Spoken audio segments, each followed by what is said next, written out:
আসসালামু আলাইকুম, সবাই কেমন আছেন? আজকে আমাদের রেস ছিল, সিরাজগঞ্জ থেকে কবুতর ছাড়া হয়েছিল।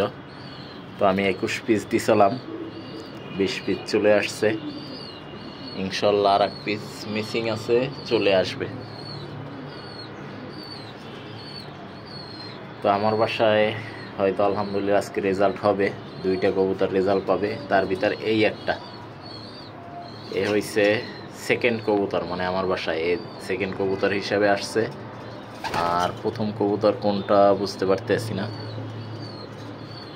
এই যে এটা হলো ওই যে আন্দোলনের সময় হারিয়ে গেছিল, কবুতর উড়াইছিলাম, কোন ভদ্রলোক ধরে জানি ট্যাগ কেটে দিয়েছিল, রাখতে পারে নাই।